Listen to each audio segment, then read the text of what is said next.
전도서 7장 11절에서 14절 말씀. 제가 가진 성경으로 구약성경 954페이지입니다. 구약성경 954페이지 전도서 7장 11절에서 14절 말씀. 전도서 7장 11절에서 14절 말씀 제가 봉독해 드리겠습니다. 지혜는 유산같이 아름답고 햇빛을 보는 자에게 유익이 되도다. 지혜의 그늘 아래에 있음은 돈의 그늘 아래에 있음과 같으나 지혜에 관한 지식이 더 유익함은 지혜가 그 지혜 있는 자를 살리기 때문이니라. 하나님께서 행하시는 일을 보라. 하나님께서 굳게 하신 것을 누가 능히 곧게 하겠느냐. 형통한 날에는 기뻐하고 공고한 날에는 되돌아보아라.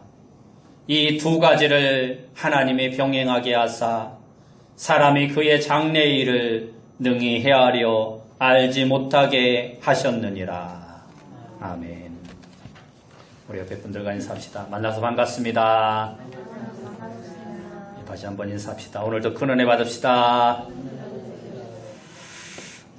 오늘 우리가 읽은 말씀을 통해서 하나님의 두 손, 하나님의 두 손이라는 제목으로 함께 은혜의 말씀을 나누길 원합니다. 이스라엘 남자들은 성인이 되면 모두가 대부분 남자들이 수염을 더부룩하게 기른다라고 합니다. 그래서 이스라엘 남자들을 보면 털보가 아주 많습니다. 그런데 어떤 성인 남자가 성인이 되었는데도 수염이 나지 않았습니다. 그러다 친구들이 그를 이상한 눈초리로 보기 시작했습니다.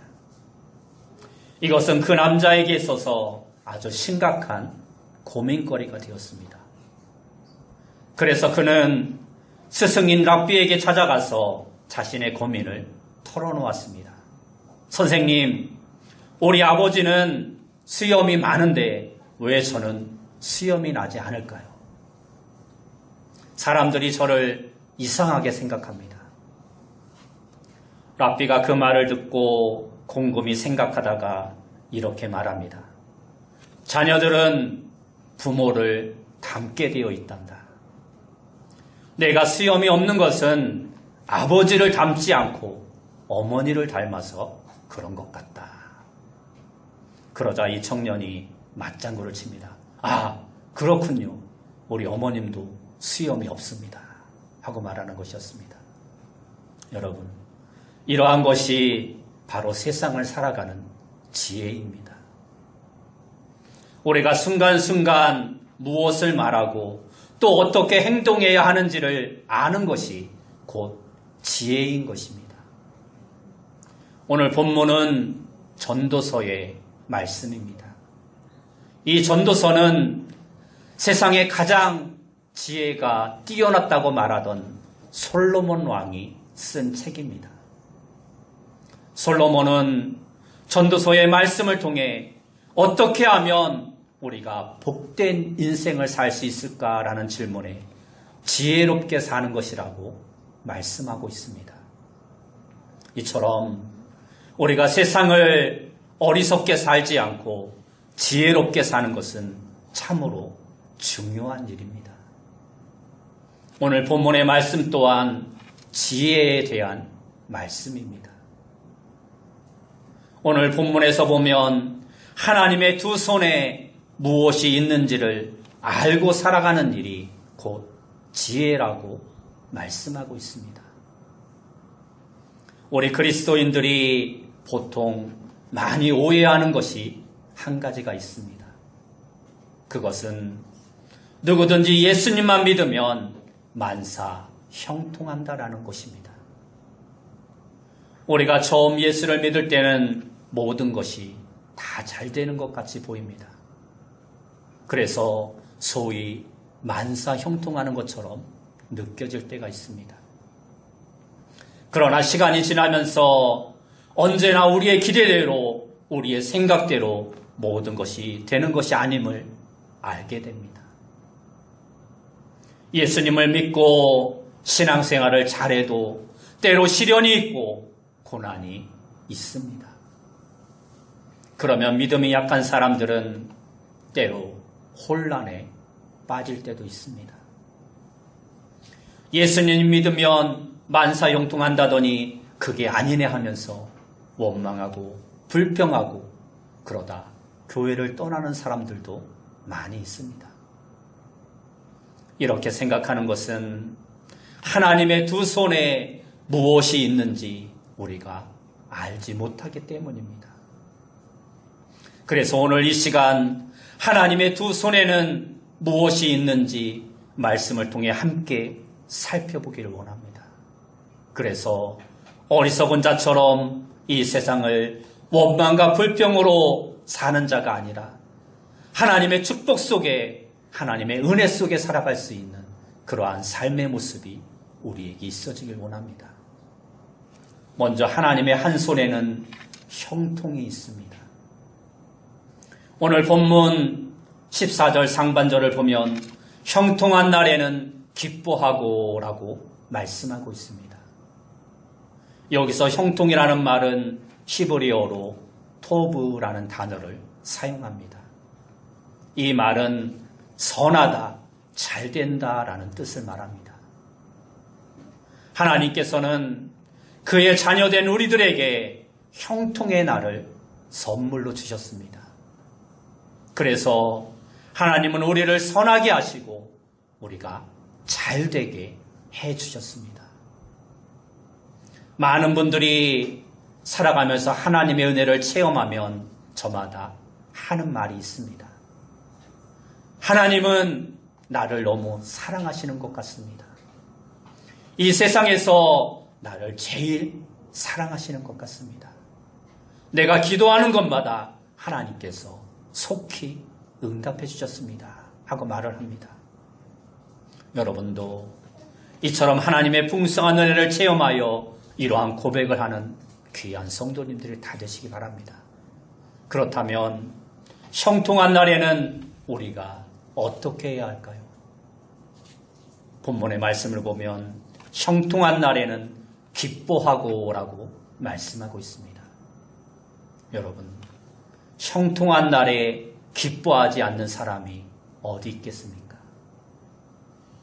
자기의 기대대로 잘 되는 날에 즐거워하지 않는 사람이 어디 있겠습니까?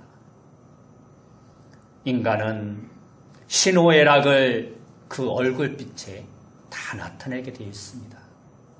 왜냐하면 모든 것이 얼굴을 통해 나타나기 때문입니다. 여러분은 은은한 미소를 하면 떠오르는 것이 있을 것입니다. 바로 레오나르도 다빈치가 그린 모나리자라는 그림입니다. 이 작품에 대해서 저마다 해석이 아주 다양합니다. 본래 레오나르도 다빈치가 이 그림을 그릴 때, 원작을 그릴 때는 무표정한 얼굴이었더라고 합니다.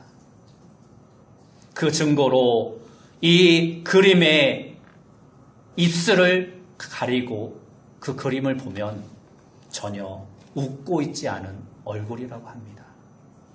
그래서 네덜란드에 있는 암스테르담 대학의 감성인식 연구팀이 이 모나리자 그림에 대한 얼굴 표정을 분석하여 결과를 내놓았습니다.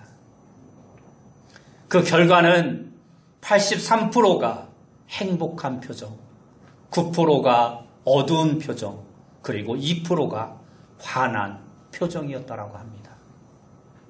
이것은 우리 인간의 희노애락이 얼굴에 그대로 다 나타난다는 것입니다.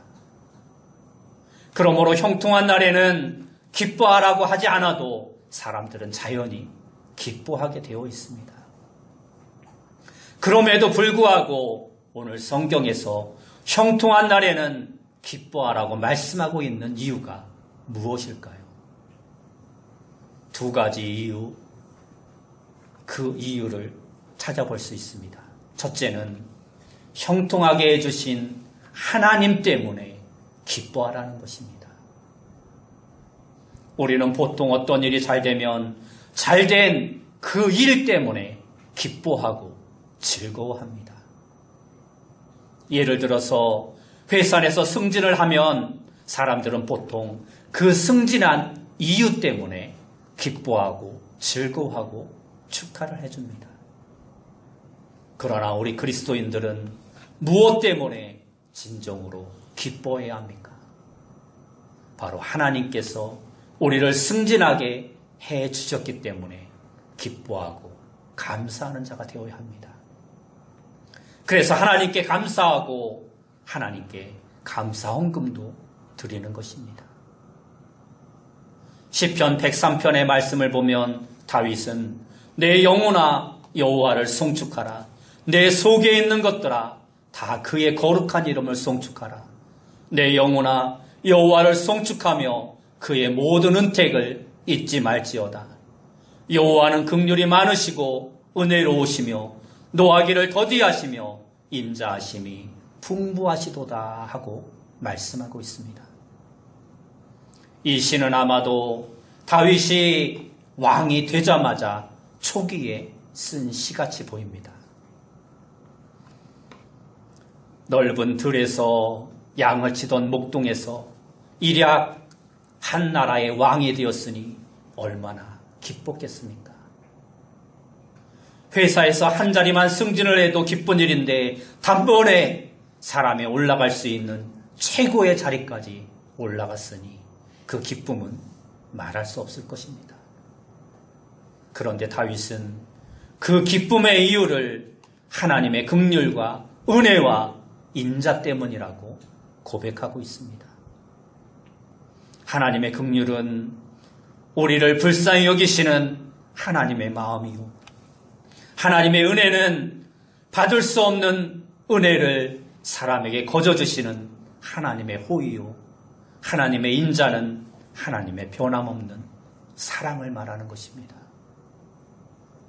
다윗은 자신이 열심히 일하고 열심히 했었기 때문에 왕이 된 것이 아니라 오직 하나님의 긍휼과 하나님의 은혜와 하나님의 인자 때문이었다라고 고백하고 있습니다. 그래서 오직 하나님께만 영광을 돌리고 있는 것입니다. 어느 법관의 이야기입니다. 그는 젊은 나이에 일찍 부장판사가 되었습니다. 부장판사가 된다는 것은 모든 판사들이 원하는 판사의 꽃과 같은 것입니다. 이른 나이에 부장판사가 되었으니 얼마나 기뻤겠습니까? 얼마나 좋았겠습니까? 그는 여러 사람들에게 감사의 인사를 했습니다. 그때 그의 아버지로부터 한 통의 전화가 왔습니다. 너의 진급에 제일 수고하신 분이 있으니 오늘 저녁에 그분에게 인사를 드리러 가자. 저녁에 빨리 들어오거라. 그는 몹시도 궁금했습니다. 아니, 아버지가 날 위해 누군가에게 청탁을 했단 말인가? 누가 나를 잘 봐주셨단 말인가? 궁금해하며 저녁 일찍 들어가 보니 아버지가 옷을 다 차려입고 가자 하며 서둘러 집을 나섭니다. 그 뒤를 따라가는데 어느 대구로 갑니까 물어도 아버지는 아무 말도 없이 길을 갑니다.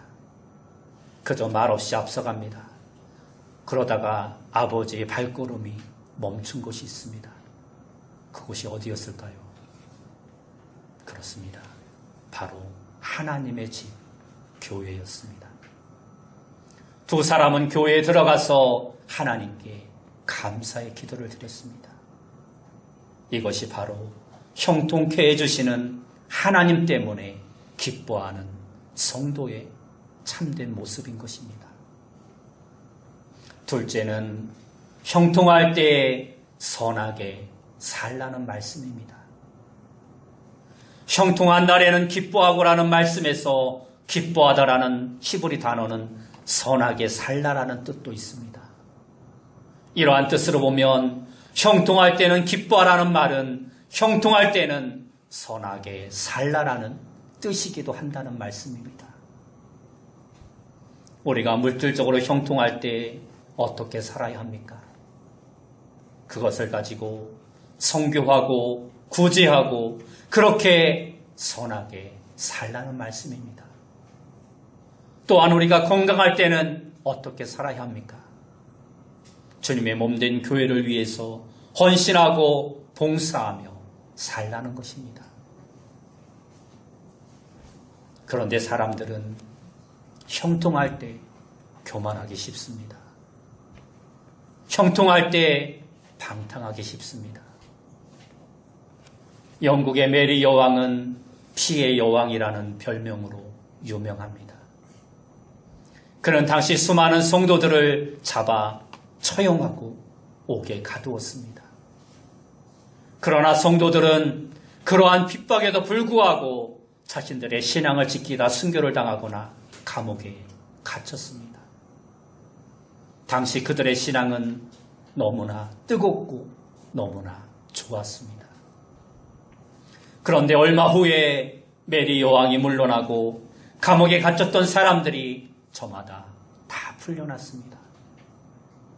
그리고 그들 중에는 점차 신앙에서 떠나는 사람들이 생기기 시작했습니다. 왜 그렇습니까? 형통한 날이기에 그들이 하나님을 의지하고 기도하지 않았기 때문입니다. 어려움이 없었기에 하나님을 바라보지 않았던 것입니다. 형통한 날에 선하게 살지 않았던 것입니다. 그러므로 오늘을 살아가는 우리도 형통한 날에는 하나님 때문에 기뻐하고 선하게 살아가기 위해 날마다 힘쓰는 자가 되어야 합니다. 하나님의 다른 한 손에는 형통뿐만 아니라 공고가 있음을 또한 우리는 깨달아 알아야 합니다. 우리의 인생에 형통한 날만 있으면 얼마나 좋겠습니까? 그러나 우리에게 형통한 날만 있는 것이 아니라 공고한 날도 있다는 것을 우리는 알아야 합니다. 오늘 본문 14절 말씀에도 형통한 날에는 기뻐하고 공고한 날에는 되돌아보아라 하고 말씀하고 있습니다. 다시 말해 우리에게 공고한 날도 있다라는 것입니다. 여기에 공고한 날이란 고통의 날, 눈물의 날, 아픔의 날을 뜻하는 것입니다. 요셉이 애굽의 총리가 되었을 때 7년 동안의 풍년이 있었습니다. 그러나 그 뒤 7년 뒤에는 7년간의 긴 흉년이 기다리고 있었습니다. 우리가 잊지 말아야 할 것은 우리에게 형통한 날만 있는 것이 아니라 공고한 날도 있다는 것을 인정하고 살아가는 것입니다. 그렇다면 우리가 공고한 날에는 무엇을 어떻게 해야 할까요? 오늘 성경은 되돌아보아라 하고 말씀하고 있습니다. 그러면 공고한 날에 우리는 무엇을 되돌아보아야 할까요? 첫째는 자신의 잘못을 깨달아 알아야 합니다. 현재 나에게 닥친 여러 고난의 원인이 다 나의 잘못 때문에 오는 것만은 아닙니다. 하지만 때로는 나의 잘못 때문에 오는 고난도 있음을 알아야 합니다.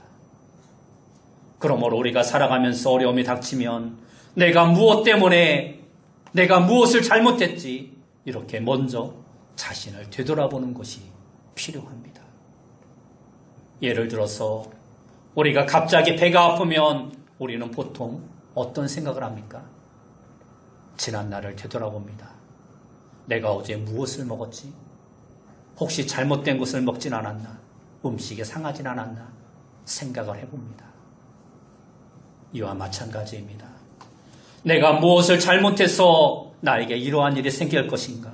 이렇게 자신을 되돌아보는 것이 우리에게 필요하다는 것입니다. 그래서 잘못한 것은 회개하고 새롭게 출발을 해야 합니다. 두 번째로 우리가 고난을 당할 때 나만 당하는 것이 아님을 알아야 합니다. 고난을 당할 때 이 고난을 나만 당한다고 생각하면 그 고통은 더욱더 무겁게 느껴집니다. 그러나 이 고난이 누구도 당하는, 모두가 피할 수 없는 고난이라고 생각하면 그 고통은 훨씬 더 줄어들게 되는 것입니다. 여러분, 고난은 이 세상 사람이면 누구나 다 당하는 것입니다. 남자도 당하고 여자도 당하고 안 믿는 사람만 당하는 것이 아니라 믿는 사람도 당합니다. 가난한 사람만 당하는 것이 아니라 부자도 권력 있는 사람도 똑같이 다 고난을 당합니다. 성경을 보면 믿음 있는 사람들 또한 고난을 당했습니다. 심지어는 예수님도 고난을 당하셨습니다. 그러므로 우리가 고난을 당할 때 누구도 이 고난을 피할 수 없다는 것을 인정하며 그것을 받아들여야 하는 것입니다. 세 번째는 그 고난에 하나님의 선하신 섭리가 있음을 알아야 합니다. 하나님의 섭리란 하나님께서 이 세상 모든 것을 다스린다라는 원리를 뜻하는 것입니다. 그런데 문제는 하나님의 다스림을 우리가 다 알지 못한다는 것입니다. 여러분, 하나님께서 우리를 다스리는 원리도 방법도 다 알고 다 이해하고 계십니까? 그렇지 못합니다. 이해할 수 없는 것이 더 많습니다. 왜 북한의 김정은 같은 사람을 그대로 두시는지, 왜 악인이 형통하고 의인이 고난을 당하는지, 왜 믿음으로 살려고 하는데 고난이 있는지 하나님의 섭리를 우리는 다 알 수 없습니다. 당장은 알 수 없지만 그러나 시간이 지나면 알 수 있게 되는 것이 많습니다. 왜 하나님은 요셉의 형들이 요셉을 애굽에 팔아도 가만히 계셨는지 당신은 알 수 없지만 요셉이 애굽의 총리가 되었을 때에는 그 이유를 다 알게 되는 것과 같은 것입니다. 왜 하나님은 모세의 어머니가 모세를 생후 3개월 만에 나일강에 버릴 수밖에 없었는데도 그냥 계셨는지 그 당시는 알 수 없습니다. 그러나 그가 바로의 공주가 되고 공주의 딸이 되고 이스라엘 민족의 지도자가 되었을 때에는 그 이유를 다 알게 되는 것입니다. 이것이 바로 선하신 하나님의 섭리입니다. 지금은 어렵고 힘들어도 또 하나님께서 왜 그렇게 인도하시는지 잘 몰라도, 그래서 답답하고 고통스러울 때가 있어도 지나고 나면 그래서 그때 고난이 있었고 그때 눈물이 있었고 아픔이 있었구나 무릎을 치며 알게 될 날이 오게 된다는 것입니다. 그러므로 지혜로운 사람은 고난이 있을 때 묵묵히 참고 기도하며 인내하는 것입니다. 그러면 선하신 하나님께서 반드시 선한 길로 우리를 인도하실 것입니다. 우리가 즐겨 부르던 복음성가 찬양 가운데 왜 나만 겪는 고난이냐고 라는 곡이 있습니다. 그 가사를 보면 이렇습니다. 왜 나만 겪는 고난이냐고 불평하지 마세요. 고난의 뒤편에 있는 주님이 주실 축복 미리 보면서 감사하세요. 너무 견디기 힘든 지금 이 순간에도 주님이 일하고 계시잖아요. 남들은 지쳐 앉아 있을지라도 당신만은 일어서세요. 힘을 내세요. 힘을 내세요. 주님이 손잡고 계시잖아요. 주님이 나와 함께함을 믿는다면 어떤 역경도 이길 수 있잖아요. 그렇습니다. 하나님은 형통과 공고를 함께 병행하시는 분이심을 우리는 깨달아 알아야 합니다. 14절 말씀을 다시 한번 보시기 바랍니다. 형통한 날에는 기뻐하고 공고한 날에는 되돌아보아라. 이 두 가지를 하나님이 병행하게 하사 사람이 그의 장래일을 능히 헤아려 알지 못하게 하셨느니라. 이 말씀은 세 가지의 말씀을 우리에게 깨닫게 해주고 있습니다. 첫째는 형통한 날에는 기뻐하고 공고한 날에는 되돌아보라는 말씀입니다. 이것은 이미 앞에서 다 말씀드렸습니다. 둘째는 하나님께서 이 두 가지를 병행하게 하셨다라는 것입니다. 하나님은 형통한 날과 공고한 날, 이 두 가지를 병행하게 하셨다라고 말씀하고 있습니다. 병행이라는 말은 혼자 있게 하지 않고 짝으로 있게 했다라는 말씀입니다. 여러분, 신발도 아무리 좋은 신발이라도 한 짝만 있으면 쓸데가 없는 것입니다. 두 짝이어야만 그 신발의 본래의 역할을 다 할 수 있는 것입니다. 양말도 그렇습니다. 이와 마찬가지입니다. 우리 인생에도 형통이라는 한 짝만 있어도 쓸모가 없고, 또한 고난이라는 한 짝만 있어도 쓸모가 없는 것입니다. 그래서 하나님은 형통과 공고라는 두 짝이 함께 있어야 쓸모가 있다라고 우리에게 말씀해주고, 우리의 인생에도 형통과 공고를 함께 병행하여 있게 하신 것입니다. 여러분의 옷을 보십시오. 옷은 천으로 만듭니다. 그 천은 어떻게 짜여집니까? 시줄과 낫줄로 엮어서 옷을 짭니다. 가로는 시줄이고 세로는 날줄이라 말을 합니다. 이렇게 가로, 세로, 시줄과 날줄이 겹쳐서 짜여져야 옷이 아름답고 튼튼하게 만들어지는 것입니다. 한쪽으로만 짜면 천이 만들어질 수 없고 옷이 만들어질 수 없는 것입니다. 우리의 인생도 이와 마찬가지입니다. 우리 인생 또한 형통이라는 시줄과 공고라는 낫줄이 함께 엮여져야 아름답고 성숙한 인간이 되는 것입니다. 형통만 있으면 인간은 아름답지만 교만한 사람이 되기 쉽습니다. 반대로 공고만 있으면 인간은 성숙하게 되지만 쉽게 절망에 빠지고 좌절하고 낭망하고 인생을 포기하게 되는 경우가 많게 되는 것입니다. 그래서 하나님은 우리에게 형통과 공고 이 두 가지를 함께 병행하게 하심으로 우리에게 행복도 있고 거기에 성숙함까지 있는 아름다운 존재로 우리를 만들어 가시는 것입니다. 셋째는 장래일을 능히 헤아려 알지 못하게 하셨다라고 말씀하고 있습니다. 여러분은 모두 미래를 알고 싶으실 것입니다. 그러나 하나님은 그것을 우리에게 허락하지 않으셨습니다.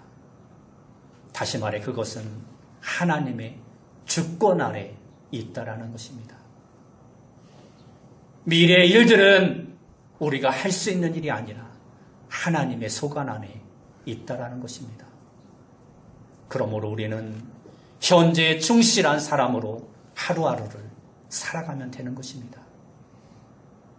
형통하면 형통한 대로, 공고하면 공고한 대로 하루하루 우리에게 주어진 일을 충성스럽게 잘 감당하며 살아가면 되는 것입니다. 여러분, 이처럼 우리가 인생을 살면서 하나님의 원리를 알고 살아가는 것이 중요합니다. 하나님의 원리 중 하나가 바로 오늘 본문의 하나님의 두 손입니다. 하나님의 손에는 형통만 있지 않고 공고도 함께 있다라는 사실입니다. 여러분, 여러분의 지금 모습은 어떠합니까? 여러분은 지금 형통한 삶을 살아가고 있습니까? 아니면 고난의 삶을 살아가고 있습니까? 형통한 삶을 살아가고 있다면 기뻐하시기 바랍니다. 또한 그러한 기쁨을 주신 하나님께 감사하면서 그분의 뜻을 따라 헌신하고 봉사하고 충성하며 살아갈 수 있는 여러분이 되시기 바랍니다. 그러나 반대로 공고한 날을 지내고 계시다라면 먼저 자신을 잘 성찰해 보시기 바랍니다. 내가 무엇 때문에 이러한 고난을 받고 있는가? 내 자신의 삶을 되돌아보며 혹시 죄악된 삶의 모습이, 잘못된 삶의 모습이 나에게 있진 않았는가? 내 삶을 다시 한번 성찰해 볼 수 있는 그러한 시간을 갖는 여러분이 되시기 바랍니다. 그러면서 이 고난이 나만 당하는 고난이 아니라 모든 사람들이 고난을 당하며 살아간다는 것을 인정하시기 바랍니다. 또한 이 고난에 하나님의 놀라운 섭리가 있음을 깨달아 알고 인정하시기 바랍니다.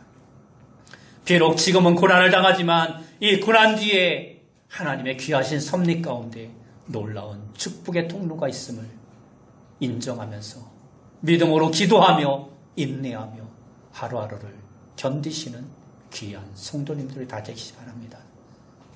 그리고 머지않아 이 고난의 뒤편에 형통의 날이 있음을 바라보면서 기도로 나아갈 수 있는 여러분 되시기 바랍니다.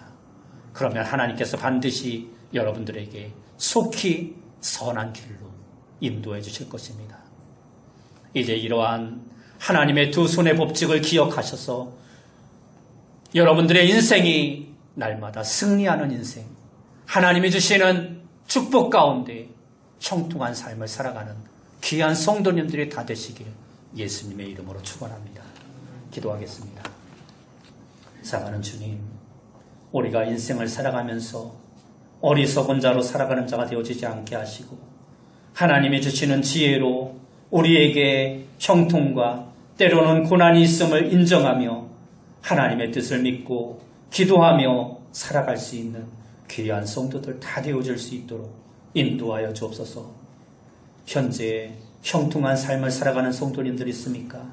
늘 기뻐하고 감사하며 하나님께 모든 영광 돌릴 수 있는 성도들 되어지게 하시고, 혹시 또한 고난 가운데 있는 성도님들이 있습니까? 주께서 속히 그 고난의 길을 벗어나 형통의 길에 들어설 수 있도록 하나님께서 은혜와 인자를 더하여 주옵소서. 예수님의 이름으로 기도드리옵나이다.